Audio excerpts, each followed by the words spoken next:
itu dan teman-teman dan supaya bisa kiri sedikit ya. Ini jadi salah satu dari pasir. Oh nanti ada Pak, nanti ini masih bengkelnya Pak. Ini bengkel kumuhnya Pak.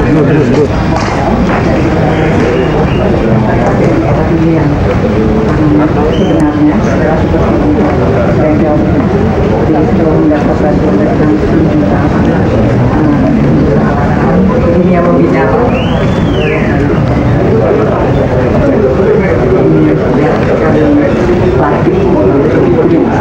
Kami berikan mereka, kami desain dan ini juga dibuat oleh pengusaha kecil Pak, peralatan ada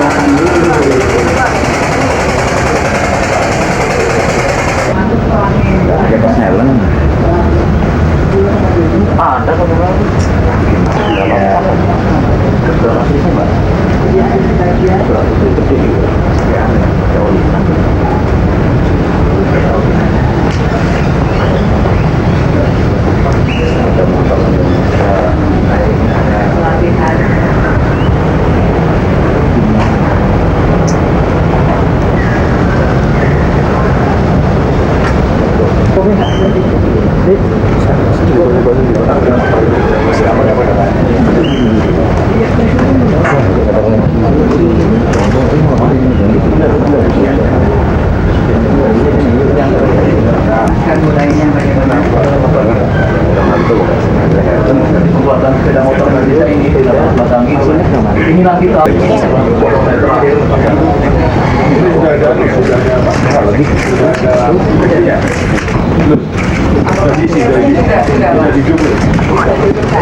Hasil daripada putra-putri Indonesia dalam menghasilkan sepeda motor yang tujuannya dengan sini menuju kepada kemandirian daripada alat angkutan yang diperlukan oleh rakyat, terutama rakyat menengah ke bawah. Itu ada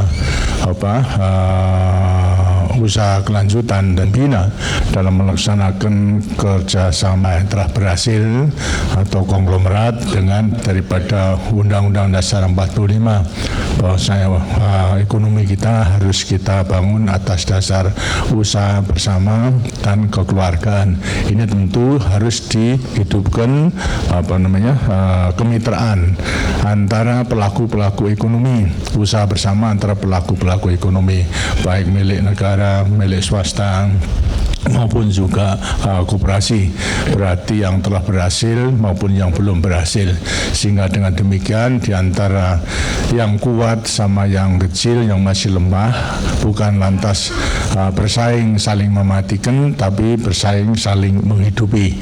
Lebih-lebih pula bahwasanya kita dalam rangka pelaksanaan trilogi pembangunan ialah stabilitas nasional, pertumbuhan dan juga pemerataan, maka pemerataan untuk menikmati daripada kue yang telah kita hasilkan dan pemerataan untuk memperbesar kue yang akan kita nikmati bersama. Karena itu usaha-usaha daripada yang besar harus memikirkan yang kecil, sedemikian pula sehingga yang kecil ikut serta dalam bidang dan kemampuannya masing-masing. Tidak kemudian lantas yang besar karena kekuatannya mematikan yang kecil-kecil, tapi sebaliknya agar supaya yang kecil-kecil bisa dirangkul, dihidupi oleh yang besar-besar. Ini ternyata telah dilaksanakan oleh Astra melewati yayasan daripada Bakti Astra itu. Dan secara kebetulan seperti pernah saya katakan, Astra ini sudah merupakan perusahaan publik, artinya tidak miliki perorangan tapi sudah miliki oleh masyarakat, karena sebagian besar daripada sahamnya tidak dimiliki oleh seorang keluarga tapi oleh beberapa orang, bahkan sudah melibatkan daripada rakyat melewati pemilihan saham, melewati bursa, melewati pasar modal. Nah, dengan jadinya ini wujud pula daripada pemerataan. Jangka jauhnya memang tidak akan ada perusahaan yang besar hanya dimiliki oleh perorangan untuk keluarga, tapi harus dimiliki pula oleh masyarakat melewati pemilihan, penjualan sahamnya melalui bursa. Bahkan pernah kita usahakan supaya juga melalui koperasi. Koperasi belum kuat sehingga lantas koperasi diberikan, tentunya karena semuanya adalah masih dalam batas kemampuan koperasi, maka mereka masih menerima belum membayar tapi nanti dibayar dengan hasil daripada dividennya. Tentu tidak semuanya, yang seharusnya koperasi itu kalau mau memiliki lebih besar juga harus membeli melewati bursa dan sebagainya. Dan demikian nanti bentuk pemerataan itu benar-benar akan bisa diwujudkan. Dalam rangka sepeda motor ini sekaligus pula untuk memenuhi kebutuhan daripada rakyat menengah ke bawah, karena ternyata perkembangan daripada sepeda motor yang sekarang melewati penanaman modal asing dengan merek-merek yang ada, apakah itu Honda, kemudian Suzuki, lantas Yamaha, kemudian lantas Vespa maupun juga lainnya yang telah terkenal itu memenuhi pasaran, memperoleh tanggapan yang cukup besar daripada rakyat karena sesuai dengan kemampuannya maupun juga kebutuhannya, sehingga sepeda motor itu tidak semata-mata untuk perorangan tapi juga sudah mempunyai kegunaan yang ganda untuk angkut orang melewati ojek, kemudian lantas juga nanti untuk mengangkut barang dan sebagainya. Karena itu daripada Astra join dengan swasta lainnya untuk mendesain daripada sepeda motor ini. Saya sampaikan ucapan selamat atas keteguhan daripada para pemuda-pemuda yang putra-putri kita yang telah tekun sama 5 tahun, yang terakhir 2 tahun dapat menghasilkan bentuk daripada sepeda motor yang memenuhi daripada persyaratan baik untuk perorangan maupun juga untuk kekuatannya maupun juga harganya, dan tidak hanya untuk angkut orang tapi juga nanti mengangkut barang dan sebagainya. Nah, tentunya daripada sepeda motor ini akan tidak selamanya terus bisa jalan, tapi tentunya memerlukan perawatan, ada yang rusak kemudian perbaikan. Ini tentu juga sudah merupakan salah satu kesempatan kemungkinan daripada pemuda-pemuda menjual jasanya agar supaya sepeda motor yang telah dijual itu terus-menerus akan bisa dilayani kebutuhannya, terutama mengenai soal perawatannya, maintenance-nya maupun juga daripada perbaikan lewati perbengkelan dan sebagainya. Saudara mengetahui ini juga sebagai salah satu bukti bahwa orang mengatakan bahwa pembangunan kita hanya dirasakan oleh yang besar-besar saja, itu yang mampu saja. Ternyata daripada sepeda motor ini merupakan angkutan yang dimiliki oleh menengah ke bawah. Saudara mengetahui sampai bulan Juni tahun 1997 jumlah pada sepeda motor di masyarakat kita berapa? Daripada angka-angka yang kita peroleh dari polisi yang berikan nama sudah kurang lebih 10.800.558 buah. Ya. Jadi saya mengetahui karena kemarin baru saya tanyakan. Saya tanyakan pada polisi berapa sih sepeda motor? 10.800.558 pertengahan sampai bulan Juni. Jadi sekiranya nanti akhir daripada 97 akan mencapai 11 juta. Coba kita perhitungkan penduduk kita 200 juta. Yang biasa naik sepeda motor bukan bayi, akan tapi mulai 16 tahun ke atas. Ya, kalau itu adalah jumlahnya separuh, berarti 100 juta. 100 juta orang, sepeda motornya 10 juta. Berarti tiap 10 orang sudah satu sepeda motor. Kan merupakan salah satu angka bukti bahwasanya rakyat menengah kita itu mempunyai kemampuan untuk membeli daripada sepeda motor, untuk memiliki sepeda motor.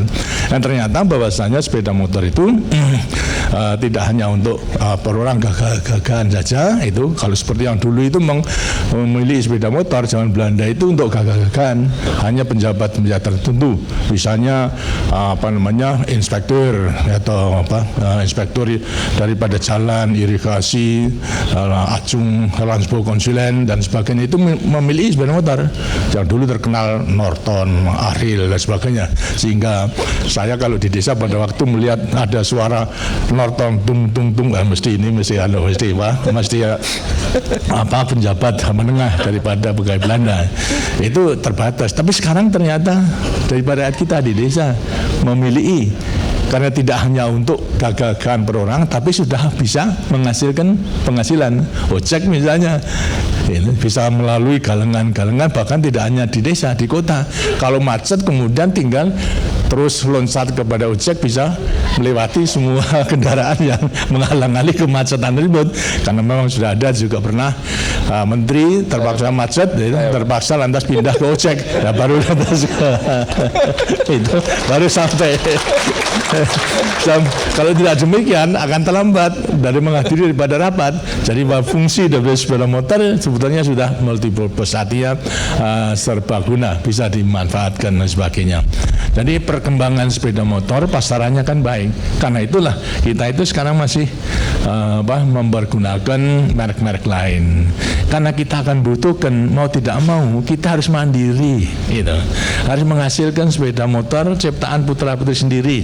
Karena kita anjurkan, termasuk pula daripada mobil nasional. Jangan kita hanya menjadi pasaran saja, tapi kita harus juga merebut pasaran itu, dihasilkan daripada putra-putri Indonesia yang sekarang merupakan timur, semua menjadi heboh dan sebagainya. Tapi kita mutlak itu, ada kritik maupun halangan dan sebagainya, kita itu terus. Kenapa? Kemandirian. Selamanya kita itu butuh. Mosok kita akan tergantung saja kepada bangsa lain, sedangkan pasarannya 200 juta itu ada tidak sedikit. Kita itu nomor 4 daripada dunia ini jumlah penduduk itu. Masa akan kita serahkan kepada bangsa lain saja? Dan juga tidak ada alasan mereka untuk keberatan, wong kita ingin mengatur daripada kebutuhan kita sendiri dengan kemandirian. Nah, begitu pula sepeda motor. Sepeda motor seakan perkembangan akan baik. Lebih-lebih seperti barangkali saudara-saudara juga mengetahui perkembangan ibu-ibu kita di desa-desa. Dulu kalau pergi ke pasar hanya jalan, tapi kemudian meningkat itu menggunakan sepeda mengangkut barang-barangnya, sehingga sepeda itu dulu adalah memang merata.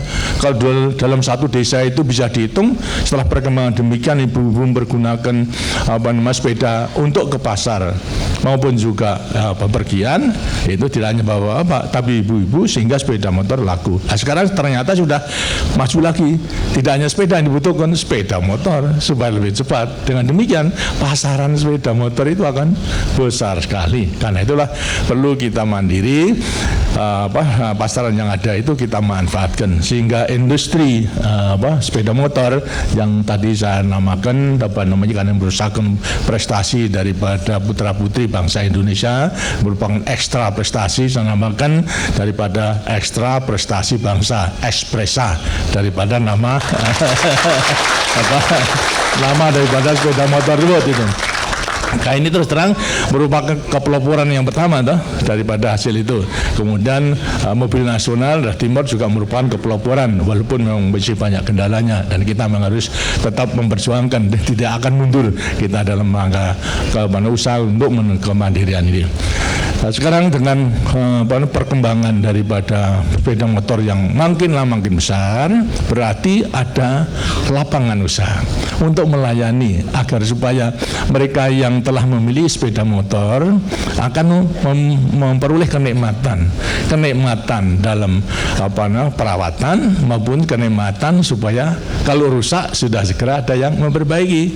Nah, inilah membutuhkan pengusaha yang menjual jasanya dalam soal ini perbengkelan untuk mengadakan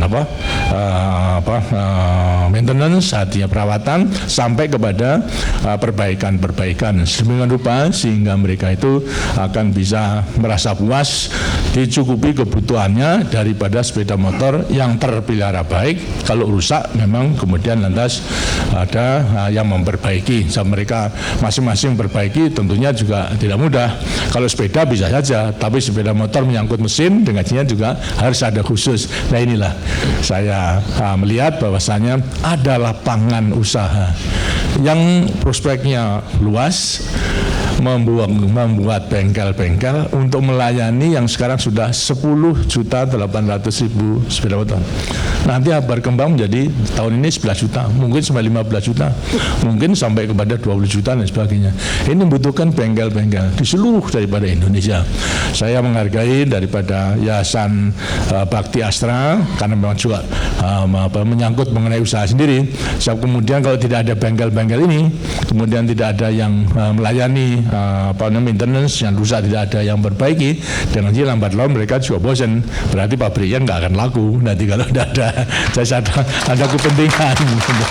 Karena itu ada kerjasama dalam rangka kemitraan agar supaya dalam rangka pemerataan lagi, jangan Astra sendiri mendirikan bengkel-bengkel sendiri, gitu. Serahkan kepada yang kecil-kecil untuk kemudian lantas merupakan sumber penghidupan.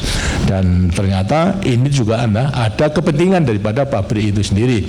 Tapi sebaliknya daripada bengkel-bengkel kecil, pengusaha-pengusaha kecil yang telah diajak kerjasama, apakah itu pengusaha kecil, kemudian daripada KUD, kemudian koperasi pondok pesantren, lantas Kukesra, maupun juga daripada anggota-anggota perorangan, apakah itu pensiunan pegawai negeri, pensiunan ABRI dan sebagainya, bisa mendirikan. Alangkah baiknya kalau usaha-usaha itu kemudian lantas sekarang karena sejenis mengadakan pula usaha bersama dalam satu wadah, apakah itu namakan koperasi, namakan asosiasi dan sebagainya, sehingga nanti bisa saling mengisi daripada usaha-usaha tersebut agar supaya lebih sempurna, lebih memuaskan dalam menyiapkan jasanya kepada mereka yang butuhkan, diantaranya adalah pemilik sepeda motor tersebut. Sama saya menghargai usaha-usaha daripada Yayasan Bakti Asra yang telah merealisir anjuran pada pemerintah, mudah-mudahan juga akan diikuti oleh perusahaan-perusahaan yang lain dalam menyiapkan lapangan usaha. Seperti tadi pemerataan tidak menikmati daripada kue yang kita hasilkan, tapi pemerataan menikmati peluasan atau memperbesar daripada kue yang kita nikmati bersama. Berarti perluasan daripada usaha. Saya mendengar katanya sudah ada latihan dan juga bantuan seperti tadi mengenai telah diperagakan, dan mudah-mudahan itu menjadi kenyataan. Tapi ada baiknya bahwasanya saya akan menanyakan pengalaman dari Kumar. Semenjak tahun 75 saya berdirikan bengkel kios sendiri dengan mekanik saya sudah 10 orang. Jadi penghasilan saya itu ada keuntungan bersih. Itu sudah bersih untuk saya, Pak. Sudah menggaji daripada pegawai-pegawainya. Iya, Pak. Ya. Canggih-canggih sekarang, Pak, dibantu oleh PT Astra secara kredit ringan. Menurut barang kecil, kalau barang besar sampai 2 tahun. Oh, gitu. Iya. Lantas bunganya jadi nggak ada dipotong uang kita, Pak. Jadi dirasakan ada kemajuan gitu. Lantas ingin mempunyai 75 saya ada mengajar mekanik lebih 50 orang sudah buka bengkel kecil-kecil, Pak. Jadi sudah di koperasi dan sebagainya belum?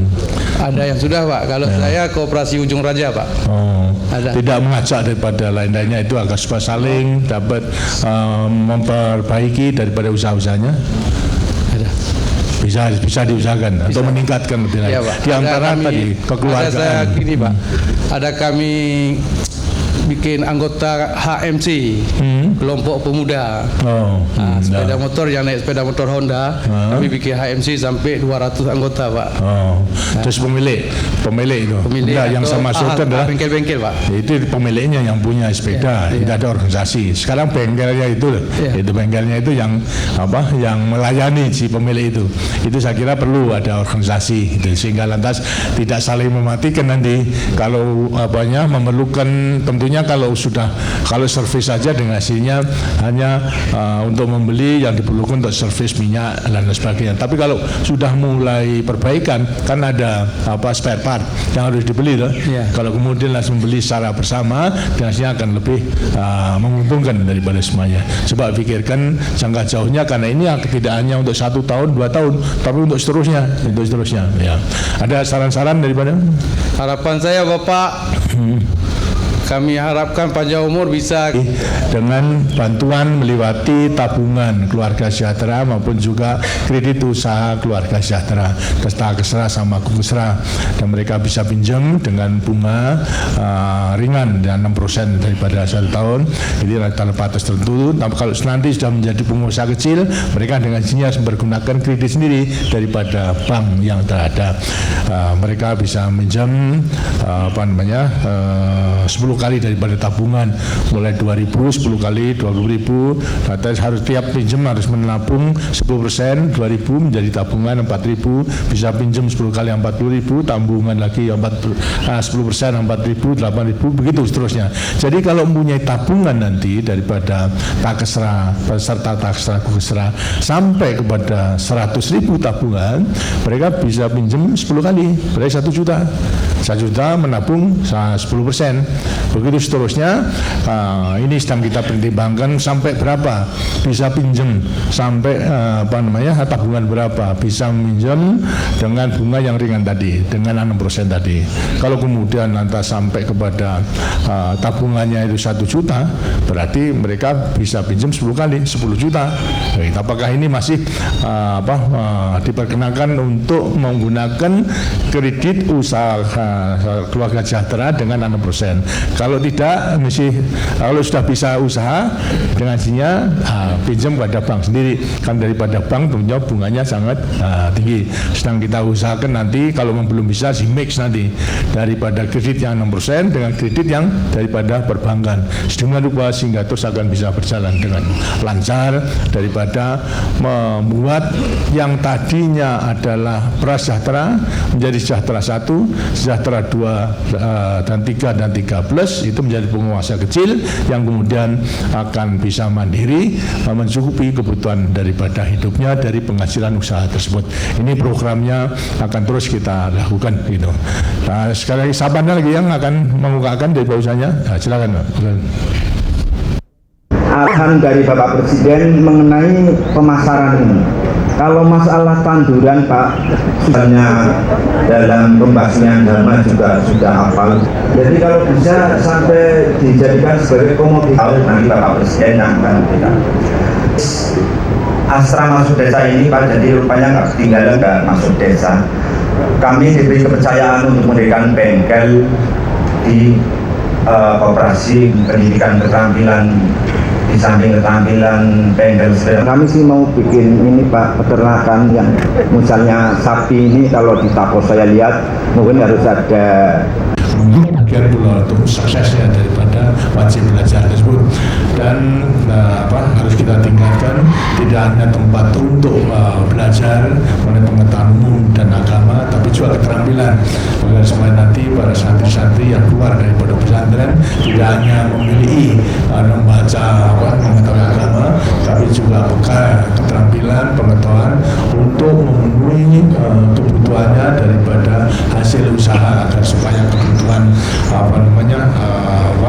fisiknya, non spiritualnya itu bisa dipenuhi sendiri. Tidak kemudian lantas ada penganggur pesantren yang akan menjadi mudin saja daripada sedangkan usahanya di desa-desa itu akan besar sekali. Di antaranya adalah menjadi kader daripada koperasi, dengan koperasi unit desa, koperasi daripada usaha macam-macam dan sebagainya, agar supaya juga menjadi kader-kader itu. Tadi mengenai soal usaha, membeli modal, memang setiap usaha itu memang harus difikirkan rencananya, tidak hanya produksi saja.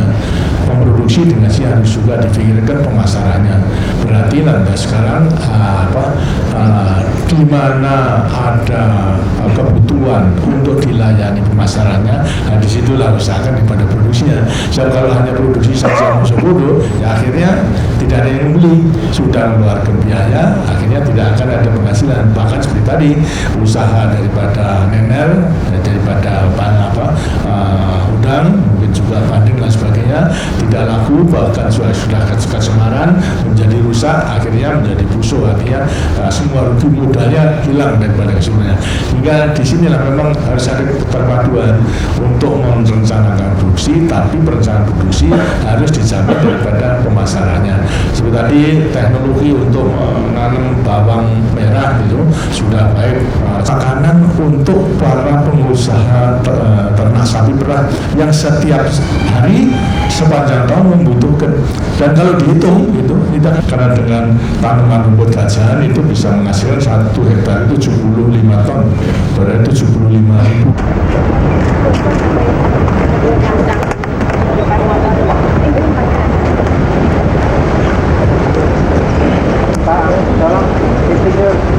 Mohon kepada para insinyur untuk segera ke depan Pak, untuk diabadikan fotonya. Mohon sesegera mungkin. Silakan Pak, para insinyur yang 12 orang. Silakan sini Pak. Ini Pak, di belakang motor Pak. Begini, begini Pak, sini.